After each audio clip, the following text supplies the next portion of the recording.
प्रिय साथियों नमस्कार। मैं संजू कुमारी सरोज आप सभी का सरोज संपदा चैनल पर सहृदय स्वागत करती हूँ। UGC net 2025 paper 1 must choice question के अंतर्गत पार्ट 4 इसके पहले 1 2 3 सेशन साझा किया जा चुका है। रिसर्च एप्टीट्यूड बाइलिंगुअल हिंदी और इंग्लिश में मेथोडोलॉजी का प्रैक्टिस फटाफट के अंतर्गत सेशन साझा करेंगे। तो ज़्यादा देर न करते हुए हम सब प्रश्न की ओर चले। सेशन पर नए हैं तो kindly support like comment share करें जिससे एक दूसरे का हौसला अफजाई हो सके और आत्मविश्वास के साथ सेशन साझा करते रहें। प्रश्न हमारा है 1 नंबर पे, निम्नलिखित में से कौन से उद्देश्य की प्राप्ति के लिए क्रियात्मक अनुसंधान की आवश्यकता होगी? ए सिद्धांत का विकास, बी शोध प्रबंध लेखन, सी कक्षा की समस्या का समाधान, डी किसी सिद्धांत का परीक्षण। इंग्लिश है which of the following purposes demands action research? A developing a theory, B writing a thesis, C solving a classroom problem, D testing a theory. इसमें सही विकल्प का चयन करना है। कौन सा हमारा सही होगा? क्रियात्मक अनुसंधान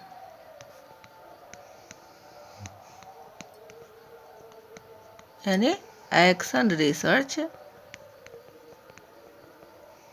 तो ये हमें बताता है तत्काल,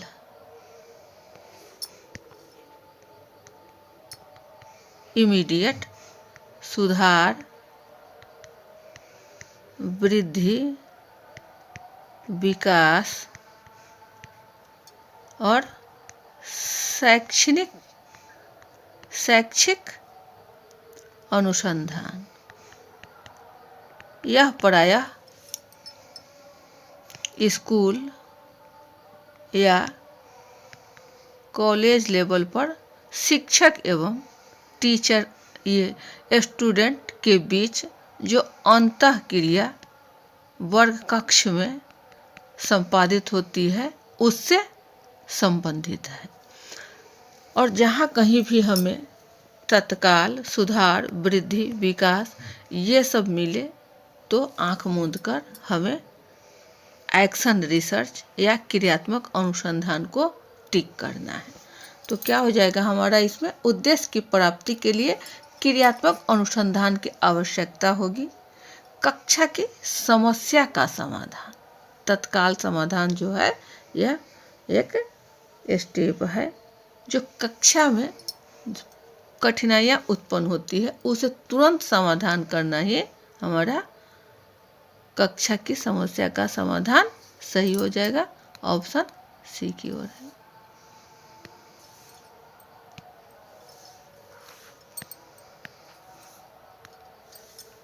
सॉल्विंग अ क्लासरूम प्रॉब्लम।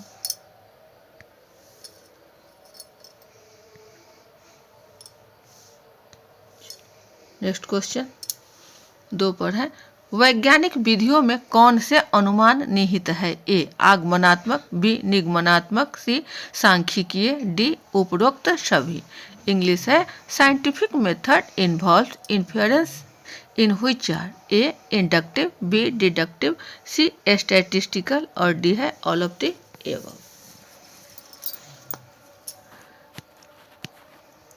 इसमें ABCD में सही हमारा क्या होगा? प्रश्न बिल्कुल आसान है और मज़ेदार है कि साइंटिफिक मेथड से अंतर्गत वैज्ञानिक विधि में आपको इंडक्टिव, डिडक्टिव, स्टैटिस्टिकल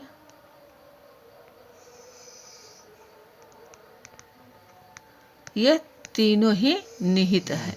इस प्रकार हमारा क्या हो जाएगा? सही विकल्प डी की ओर, चूंकि ये ऑल ऑफ द एबव है यहाँ, तो सही हमारा डी। ये रहा सही आंसर का मिलान।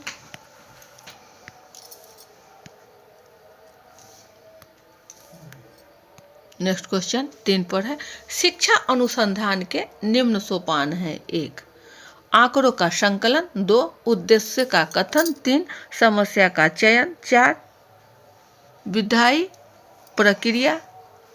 5 आंकड़ों का विश्लेषण तथा विवेचन। 6 है परिणाम की रिपोर्ट करना। इंग्लिश है the process of educational research involves the following steps. 1 collection of data. 2 statement of objectives. 3 selecting of problem. 4 method procedure. 5 analysis and interpretation of data. 6 reporting the results.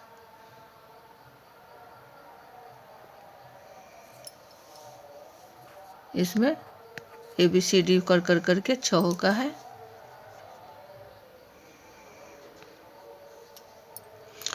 जो सोपान होता है वो होता है आपका PhD CAG। यहाँ P जो है सिलेक्शन ऑफ प्रॉब्लम,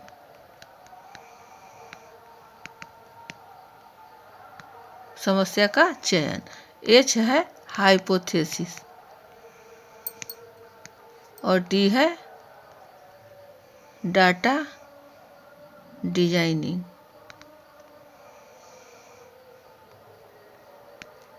C है कलेक्शन ऑफ डाटा और A है एनालिसिस ऑफ डाटा। G है generalisation and conclusion of data. यही है। ये स्टेप आपको एक छोटा सा निमोनिक के रूप में है, आप अपने स्तर से भी इसे बैठा सकते हैं। तो सबसे पहले हमारा डाटा के अंतर्गत में क्या आ जाएगा? सिलेक्शन ऑफ प्रॉब्लम P है, तो यहाँ समस्या का चयन सबसे पहले तीसरा आएगा, तो आपका B कैंसिल हो गया। सिलेक्शन ऑफ प्रॉब्लम हो गया। उसके बाद क्या कर रहा है? हाइपोथेसिस। तो हाइपोथेसिस यहाँ नहीं है। आंकड़ों का संकलन, तो कलेक्शन ऑफ डाटा यहाँ है, तो यहाँ आपका आ जाएगा 3 के बाद क्या आ जाएगा? 2 हो जाएगा। चलो अभी सभी में है 2 2। अब हो रहा है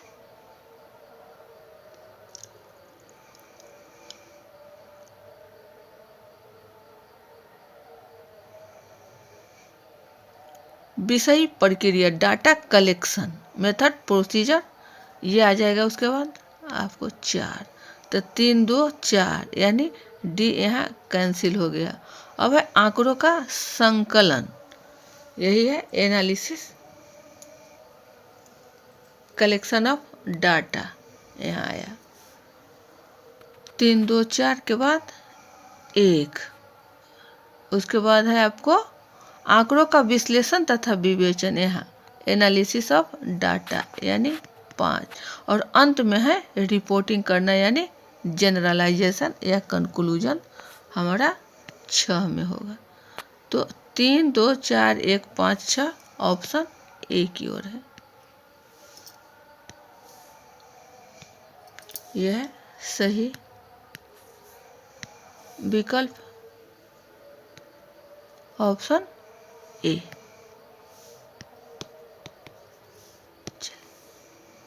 नेक्स्ट क्वेश्चन 4 पर, शोध समस्या की पहचान में इनमें से कौन अधिक सहायक नहीं होता? A संबद्ध साहित्य को देखना। B शोधार्थी का अपना अनुभव। C होने वाले पर्यवेक्षक के साथ चर्चा परिचर्चा। D प्रसिद्ध बुद्धिजीवियों के साथ चर्चा परिचर्चा। इंग्लिश है which does not help much in the identification of the research problem. A review of related literature. B researchers own experience. C discussion with the would be supervisor. D discussion with the eminent academicians. इसमें हमारा क्या हो जाएगा? शोध समस्या की पहचान में सहायक नहीं होता है, यही सवाल है। तो प्रसिद्ध बुद्धिजीवियों, यह जो है ऑप्शन, इसकी कोई आवश्यकता नहीं है, ऑप्शन डी।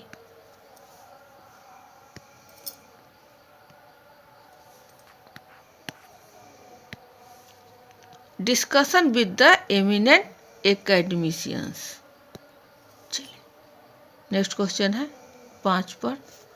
निम्नलिखित में से संबंधित साहित्य पुनरावलोकन का मुख्य गुण क्या है? ए, अध्ययन को एक ऐतिहासिक और सहचर परिप्रेक्ष्य में रखना। बी, शोध के उपकरण व चरों की पहचान करना। सी, शोध के अनावश्यक दोहराने को प्रोत्साहन देना। डी, शोध डिजाइन का विचार देना। इंग्लिश है, which of the following is the major advantage of conducted a related literature review? A, place a study in a historical and association perspective. B, identify variables and tools of research. C, encourage unnecessary duplication of research. D, provides an idea of the research design. इसमें सही क्या हो जाएगा? मुख्य गुण क्या है? संबंधित साहित्य से, रिलेटेड ऑफ रिव्यू लिटरेचर के अंतर्गत में हमारा क्या हो जाएगा? तो शोध के अनावश्यक दोहराने को प्रोत्साहन देना। Encourage unnecessary duplication of research. निम्नलिखित में संबंधित साहित्य पुनरावलोकन का मुख्य गुण अनावश्यक दोहराने को प्रोत्साहन देना। ऑप्शन हमारा सी की ओर हो जाएगा। Encourage unnecessary duplication of research. Next question 6 पर है। शोध की समस्याएं अधिकांशतः उत्पन्न होती है। ए, भ्रामक अनुभवों से। बी, अत्यधिक पठन से। सी, पहले हो चुके शोधों के अवलोकन से। डी, नियमों और सिद्धांतों की चर्चा परिचर्चा से। अधिकांशतः है ये। इंग्लिश है, problems for the research by and large emerge form. A, puzzling experience. B, extensive reading. C, review of research already done. D, discussion of theories and principles. शोध की समस्याएं कहाँ अधिकांशतः उत्पन्न होती है? तो पहले हो चुके शोधों के अवलोकन से। ऑप्शन हमारा सी हो जाएगा। भ्रामक नहीं होगा, अत्यधिक नहीं होगा, नियम सिद्धांत की चर्चा परिचर्चा होगा आपका सी।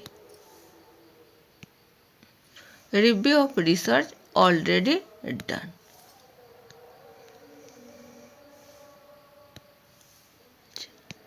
नेक्स्ट है 7 पर। संबंधित साहित्य अनुसंधान समस्या की पहचान करने में सहायता करता है, क्योंकि यह पहचान करने में सहायता करता है। ए, विभिन्न अनुसंधान में खोज की संगति की। बी, विभिन्न अनुसंधान में खोज की असंगति की। सी, अंतराल की। डी, उपरोक्त सभी की। इंग्लिश है, the related literature help in identification of research problem because it help in identifying A, consistency among the findings of various research. B, inconsistency among the findings of various researches. G, C, gaps. D, all of the above. इसका सही विकल्प क्या हो जाएगा? संबंधित साहित्य अनुसंधान समस्या की पहचान करने में, साहित्य अनुसंधान की पहचान करने में कौन सहायता करता है या मदद कौन करता है? तो विभिन्न अनुसंधान में खोज की संगति की, विभिन्न अनुसंधान में खोज की असंगति की और अंतराल की कितने टाइम पीरियड में यह यहाँ तक के प्राप्ति की है। तो ये तीनों हमारा सही दिख रहा है। तो ऑप्शन क्या हो जाएगा? डी की ओर हो जाएगा, उपरोक्त सभी की। यह है हमारा सही आंसर का मिलान, all of the above. Next 8 पर है। शोध प्रस्तावना प्रस्तुति में निहित है। ए, लिखने में प्रथम पुरुष का उपयोग। बी, एक अद्वितीय रूपरेखा शैली। सी, रूपरेखा और शैली का फैसला टाइपिस्ट पर छोड़ना। डी, अपेक्षित रूपरेखा व शैली को सावधानीपूर्वक मानना। इंग्लिश है, preparation of a research proposal involves A, using the first person voice in writing. B, using unique format and style. C, letting the typist decide the format and style. D, carefully following the required format and style. क्या निहित होना चाहिए शोध प्रस्तावना में? प्रश्न यही है। तो अपेक्षित रूपरेखा व शैली को सावधानी पूर्वक मानना कि किस स्टाइल और किस फॉर्मेट में इसके रिक्वायर्ड है। ऑप्शन हमारा डी हो जाएगा। सही आंसर का मिलान है carefully following the required format and style. Next है 9 पर, इनमें से कौन सा चरण शोध समस्या के विश्लेषण से संबंधित नहीं है? ए, समस्या का पता लगाना या उसकी पहचानना। बी, समस्या से संबंध तथ्यों का संकलन, उनकी प्रासंगिकता की जांच और घटना। छंटना हो गई। सी है समस्या के लिए विभिन्न स्पष्टीकरण सुझाना और उनमें से परीक्षण सबसे महत्वपूर्ण का चयन करना। डी, परिकल्पना में समाविष्ट चरों को संक्रियात्मक रूप से परिभाषित करना। इंग्लिश है which is not a step in the analysis of a research problem. A, finding or identifying a problem. B, accumulating, checking the relevance and selecting the facts that be related to the problem. C, proposing various explanations of the problem and selecting the most important ones which must be tested. D, defining operationally the various that may be involved in the hypothesis. कौन सा विश्लेषण जो है समस्या से संबंधित नहीं है, इसकी हमें खोज करनी है। तो कह रहा है कौन सा चरण शोध समस्या के विश्लेषण मतलब एनालाइज करना। ऑप्शन ए है आपका समस्या का पता लगाना या उसकी पहचानना। फाइंडिंग और आइडेंटिफाइंग अ प्रॉब्लम, जब हम किसी टॉपिक को फाइंडिंग करते हैं या आइडेंटिफाइंग करते हैं तो यह तो इसको हमें खोजना है या पहचानना है, तो यहाँ एनालाइज करने की आवश्यकता नहीं है। ऑप्शन ए हो जाएगा। समस्या का पता लगाना या उसकी पहचानना। फाइंडिंग्स और आइडेंटिफाइंग दोनों अ प्रॉब्लम, समस्या का यहाँ विश्लेषण नहीं है, बाद बाकी सबका विश्लेषण। सही आंसर का मिलान है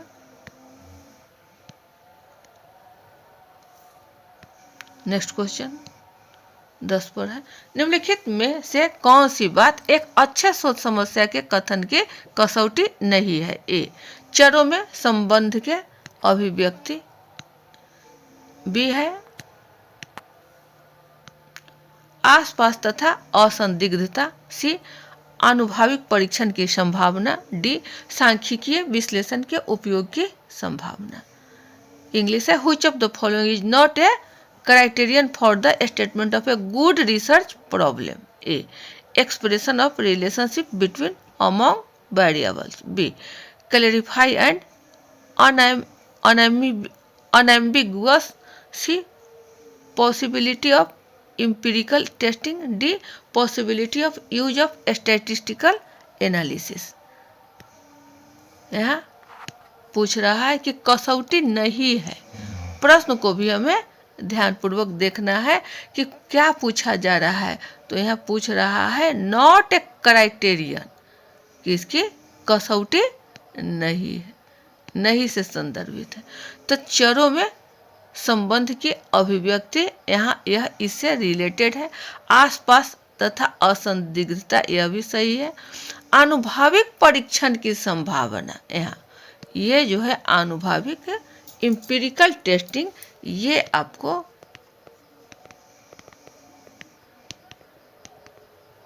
यहाँ यह आवश्यकता, यहाँ इसकी कसौटी नहीं है।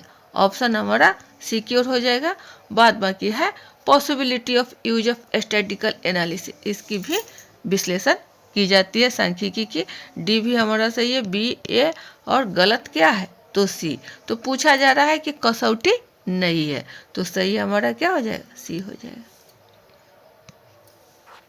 सही आंसर का मिलान है पॉसिबिलिटी ऑफ एम्पिरिकल टेस्टिंग, आनुभाविक परीक्षण की संभावना। तो ये थे आपके कुछ महत्वपूर्ण चुनिंदा टिपिकल प्रश्न। जी, पूछे जाने की पूरी पूरी संभावना है। सेशन पर नए हैं तो kindly support, like, comment, share करें जिससे एक दूसरे का हौसला अफजाई हो सके। मिलते हैं अगले वीडियो में पुनः अच्छे अच्छे प्रश्नों को लेकर। तब तक के लिए जय हिंद, वंदे मातरम।